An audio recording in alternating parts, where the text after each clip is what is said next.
Speaking of things that are perfect. Wow. Keith, I told you not to do podcasts that start this way about This me. is gonna We can talk about feature this stuff after Andrew. the show. That's right. Perfect podcast. No, I think where you're going is possibly a perfect pot of coffee. Perfect pot of coffee. Yes. Okay, good. Where it all began for us at About Beverages. That's true. Coffee. 100%. Also, one of the other things maybe it's not perfect, but we've always enjoyed over the years is a particular type of bourbon.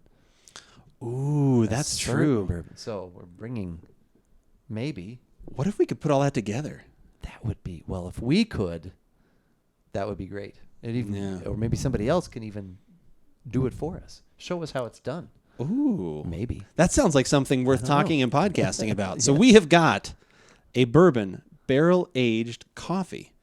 Let's give it a shot. I'm Andrew. And I'm Keith, and we are AboutBeverages.com. And the beverage that we are about today is the Blanton's Bourbon Barrel Aged Coffee. Yeah. That they actually, well, we actually don't know a lot about this. We And don't. it's not for lack of you trying. No, I have tried. You came upon this kind of by chance once, right? You happened Yeah. to be in the right place, right time? It was late one night, laying in bed, going through Twitter as I do, responding to things here and there, hither and yon. And I'm flipping through, and I saw, like, it was within the last hour, like, they had put up a post, Blanton's did, about, like, hey, we've got this coffee. It's been roasted in Bourbon County. We put it in, I'm going to actually kind of read right from the tweet that I found there. The coffee's roasted in Bourbon County, and they aged it in authentic Blanton's bourbon barrels. So I was like, oh my God, that sounds amazing. Let me go. And I like quickly got out, my phone. I ran to my credit card and made a purchase on behalf of About Beverages. That purchase was $27 for 12 ounces. $27. Okay. For 12 ounces. $6 for shipping for a grand total of around $33 for Okay. 12 ounces. But I said, for you, the listener, we need to do this. We will do it. We'll So I share did it, and it came to me like right away. It was within like under a week. Like I was impressed with how quickly it got here. And then as you can see, it's in this pretty nice looking little tin. I wasn't expecting that either. So I was like, okay, pretty nice production value. Since then, like immediately within that time span, I went back to get more information on it, to click on it. If you click the link, it's like they are out of that product. So then they basically took it off their website. I could only find the tweet or their post on Facebook, which literally has exactly what I just told you. There's no other information. It says they filled 5 of their barrels with their handcrafted artisan-style medium roast organic coffee beans. They aged them in the Blanton's bourbon barrels. The coffee was roasted in Bourbon County, and it says with a splash of Blanton's. So I'm assuming the splash is just from the barrel. Like I don't think they actually put alcohol in there because I don't see the beans don't look like it. So so there's that. So then they talk about it, and that's literally all they said. And I have tweeted out to them a few times. And Blanton's, if you see this video or finally get back to me, I will definitely make an addendum. Like I said, I had some questions. Did they actually put any alcohol in there? I'm assuming no, but I wanted to know. Right. What exactly, talking a little bit more about the roast. And then, how long were the beans green or were they already roasted when they went into the barrel? The way this information reads, it sounds like it was they were roasted. And which I think is great. I mean, we've talked about that before. I've kind of debated that if you put the green beans in the barrel, whatever they do get, you're probably going to lose. Right, because that's why When you usually, like I roast. said, when we've tried other coffees that have done this, usually they roast so light because they don't want to roast off that nuance. Right. But then that creates a lot of other flavors that, at least to our palates, like I said, we're not as much into the lighter, coffees. Like I said, I've gotten into that a little bit, but it's not quite. It's not what I'm really looking for in a cup of coffee. Right. So this one, it sounded like maybe they roasted it first and then put it in the barrels, but we're going to find out and kind of make our own calls on that. But we do need the tin. We can go ahead and show you some of that stuff. The tin, We do have a picture of it. Picture of the bottle. Yeah. So it's a little confusing. Which but is at least really when cool. We have the. Oh gosh. Oh God. I'm sorry. I didn't fill that very well. Phil really got his nose all up in that. No, it's fine. Okay, It's all fine. right, He'll all live right. with it. Maybe he got his nose pinched in the. At Pinched hopefully in the box side of the wasn't open. tin. Oh no! Wait, there's a lid on top. It It's a- doesn't open like this. It opens No, like that. that's Okay. true. All Unless right, he good. got like actually sealed at the factory. But Yeah. we do appreciate it. Let's grab the tin here and we'll kind of give that a. The packaging, like I said, very nice. Like I said, nice, very quality. tin. Nice metal actual box, and then inside, like I said, nothing too fancy. Little nice little airtight. It was airtight. I have opened it just this evening, but it was in a valve bag, of course. So we're gonna do a little sniff on the beans. We've got some of the grounds right here as well, and then we'll take a break. We're actually going to brew the coffee, and then we'll get back to the rest of the show. So, Now, did you have this in the freezer since you had it, or have you had it sitting out? I've had it sitting out, so it's been Okay. out for the last like 2.5 weeks, I guess. So there's a little age. You can get a little bit of that. Yeah, You're not too far removed from the coffee game. I'm a little farther than you are. I don't know how much of that is from it just sitting out a little bit, or like I Yeah. said, because this was sealed until today. Okay. I hadn't even opened it, so. Yeah, there's a little chocolate going on in there, Yeah, I think, I which, get like I that. said, sometimes can be aged. Sometimes, I mean, I'm not as familiar with the technique of it being already roasted, if that's how they did it, and then put into the barrels. Usually everybody else puts it in green, so maybe that has, again, that's actually another thing. Like I said, if they did it that way and you're putting it in the barrels, how long did you let roasted coffee sit in an open air barrel, which then would cause some of this Aging yeah. and stale aroma You'd as have well. aging, and you'd have probably some extraction there. Right. Okay. So what did you think of the grounds? I get a little. Well, here, you do it first. I don't want to. No, go ahead. I don't want to lead. Go ahead. we I gotta- smelled we this gotta stuff play the- earlier, Oh, so you that's did. kinda why I- I get yeah. like a little sweetness to it, like almost pecan or something. Pecan. I actually did get a little little- bit of nuttiness. Mm-hmm. And then there's a little. I mean, it doesn't. It does. It's the roast temperature seems good. The color seems good. I mean, as far as maybe it's a little on maybe like what we used to do for flavored coffee. Yeah, it might which be like would a not quite full good. city kind of thing. Yeah, right. which would be good because you, as always, when in the roasting game, at least what we always did was you bring that coffee. You don't want to overdevelop it. You actually want to underdevelop it just a little bit so that the flavor can be the star of the show. So I think that they have achieved that. I get a little nutty. I get a little bit of that chocolate coming through, but not as much, I think, as in the bean. But overall, it just smells like kind of like a good, good like cup of coffee. Like it smells like Right. coffee. Yeah. Sometimes you kind of hit that wall a little bit. I know a lot of people, and there's some things that jump out, but like don't ever be intimidated by, if people can like smell something and they, you buy a bag of coffee, it's like lemon and butter. It's like, Yeah. don't be intimidated. Like just smell and enjoy what you like. Right. And if you can start getting some of those things, or if you that nuance, that's great. But if it's not the end all be all. No, like I it's said, repetition. sometimes you'll get those couple things, and then like for me, I'm sitting here, I'm like, it smells like coffee. Right. there is a point where you get to that. Yeah. Sometimes you're just like, okay, it's coffee. Yeah, it's coffee. So, all right. Well, we've got to go boil some water. We're going to do it in a French press. So we're using the method of 100 grams of coffee to 64 ounces of water. I did the math a little bit back down from there because I'm not making a whole half pot of coffee.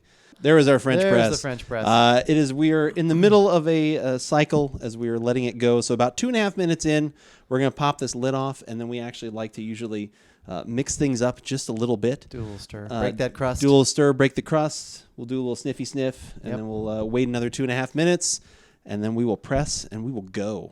It's just kind of nice when you're doing French press to kind of do a little mix up. Yeah, I like that too. in between, like say, because there's Get a lot of those stuff grounds in breaking there. the crust, get all the grounds Yep. kind of mixed in there. Make sure everything's. And that's getting eventually going. what you do, like when you're cupping coffee too. You do smell Right. what you get through the crust, which usually isn't very much. Set that down so you don't burn yourself. So we're about halfway through the French press process here. We just kind of mixed up the grounds. Keith gave it a sniff there. What do you think? I get a so little bit far? of chocolate. And Okay. a little bit of that nut coming through. Yeah, I A would. little nutty and a mild hit of chocolate there. So Yeah, I would agree. I'm getting both of those things. So we've just got a couple minutes left, and then we will press down the plunger, which you can see is very excited to be here. And then we will. well, at least now it has context because you can yeah, actually that's see true.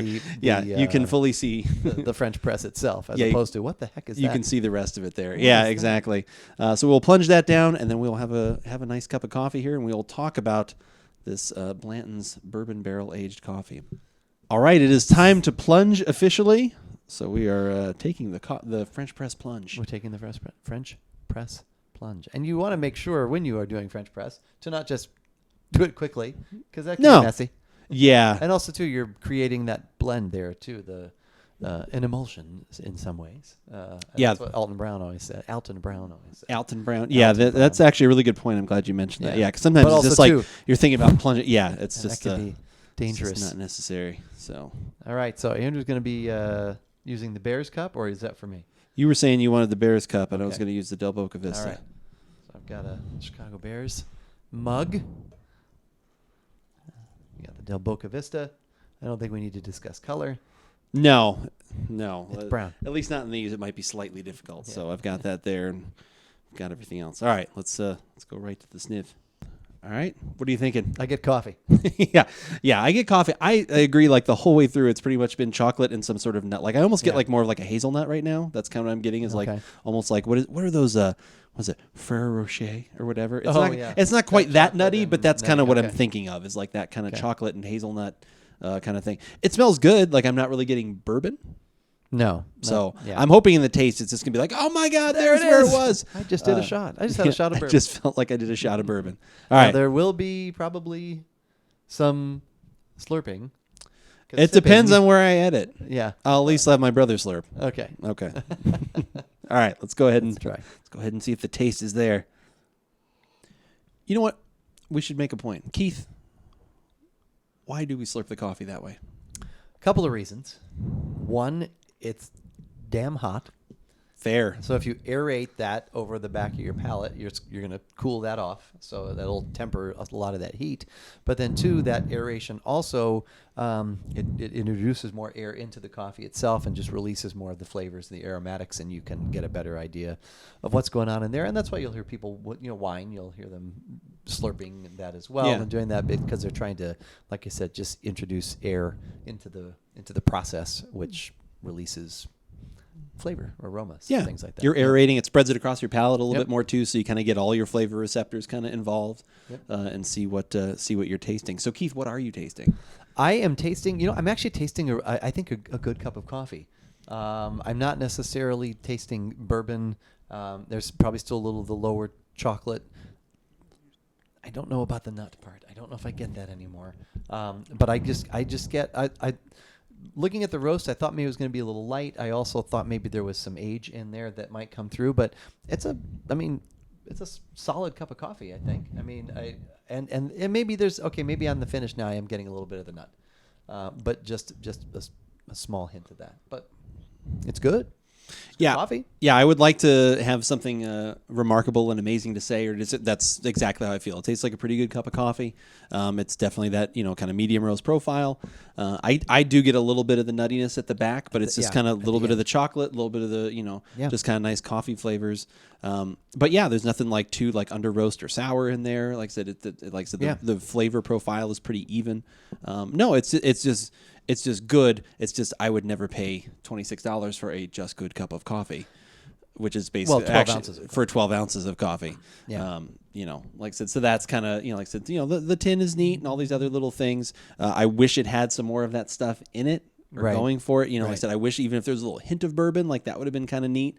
But it really wasn't there. Like I think we got, at least for me, I think we definitely got more of that out of some other things that we've had out of the, like I said, the barrel age that we had from King's Coast. Even though we weren't like huge fans of that either, there was more of that barrel aged flavor in that. Or when we've had the Modern Times, we did one of theirs many, many years ago. They did it in the Pinot Noir barrels. Okay. They did that one. It was a Brazil, and they kind of roasted it lighter, and there was that little bit of fruit in there. Or no, it was an Ethiopian. It was an Ethiopian. Right, it was. Because the only thing we were wondering was the fruit we were getting, was it from the Ethiopian, which usually a lot of times has that flavor in it. Right. It can have a blueberry, a wine kind of note, or is it actually from the barrel?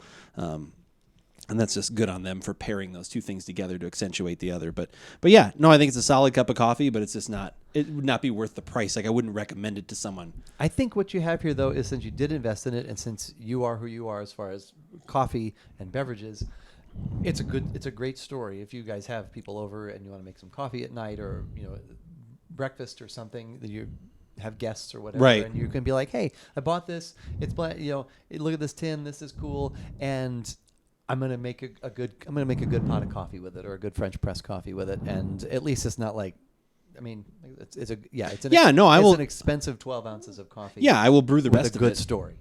I would 100% agree. No, I will brew the rest of it. I will enjoy it. But yeah, I just wouldn't. And obviously they're out of it, so I can't buy any more. Can't buy it anymore. But if I was offered any more at that price, probably not. No. Like I said, there are a lot of other places you can get a great cup of coffee for a better price. Let's just say that. Yes. But hopefully if you're looking for better things, including, like I said, those other coffee podcasts that we talked about, All of those can be found in a couple places. They can be found at AboutBeverages.com. If you want to go there, check out our website and all of our latest reviews and news and whatnot. Or on YouTube. YouTube is another place where if you want some videos, we've got all of our latest subscriber videos up there. You can follow us there, and we'd appreciate that as well. Yep. What if there was a world where people are like, I don't know if I want to see these guys. Man, their voices are really good, but face for radio kind of thing. Where could they go for that? Like, if they just wanted to listen to audio? Yeah, audio. That's what I'm looking there's for. There's a few places. Okay. The newest is Spotify. Excellent choice. Yeah. Spotify. You can also go to iTunes. Sure. We are there. Pretty much we're finding out if it's a podcast sort of engine, we fortunately have found our way there. Yeah. Google Podcasts, but Spotify being the newest one. That's for that. We also do other things as well. We do a few other things. We have some pillars. The pillars. Yeah. That's what we need a graphic for us, the 3 pillars. We need 3 pillars. We have graphics that show up. There's just no pillars no involved. pillars involved. Yeah, there's no pillars involved. What are the 3 pillars of social media that we've got going? Pillars are Facebook, Instagram, and Twitter.